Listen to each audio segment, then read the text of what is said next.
Ben écoutez, je suis un dessinateur éclectique, c'est-à-dire que, bon, ça c'est mon 4e album, mais avant de faire la bande dessinée, et en même temps toujours, je fais pas mal d'illustrations pour la presse, donc ben, j'ai fait les dessins d'audience aux assises pour France 3, pour Corse Matin. Là récemment j'ai illustré un dossier dans la Provence à Marseille, donc bon, les lecteurs corses ne sont pas au courant. J'ai fait de la peinture avec des expositions aux États-Unis, en Espagne. J'étais le premier peintre corse à bénéficier de l'exposition institutionnelle à Cagliari dans les années... Enfin, mais là je ne fais plus que de l'illustration, de la bande dessinée, voilà. C'est très très éclectique. J'ai fait de la peinture murale, j'ai fait des fresques dans les églises. Enfin, dès qu'il faut emplâtrer quelque chose, on m'appelle. Voilà.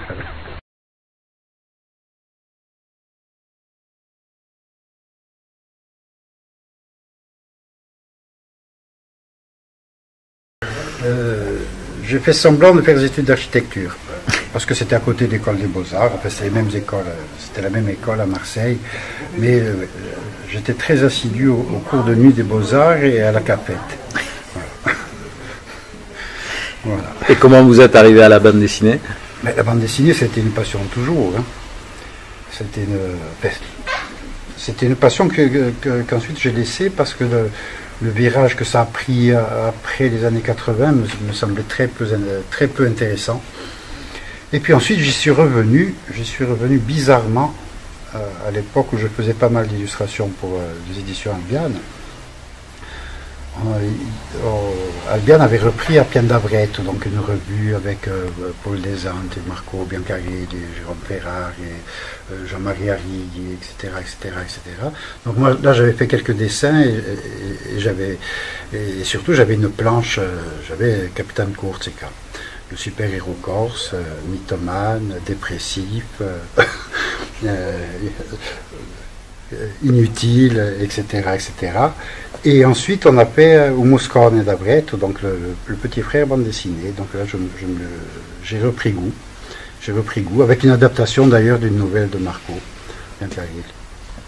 Et ensuite bon, j'ai continué, puis ensuite il y a eu l'affaire des paillotes. Là bon, c'est pas vraiment un album de bande dessinée, c'était plus des dessins au fur et à mesure que l'actualité nous racontait les derniers rebondissements de l'affaire. Donc je me suis retrouvé avec 300 dessins. Je suis allé voir Albiane, et on en a choisi 60, et on a fait Opération Paillote, et puis ensuite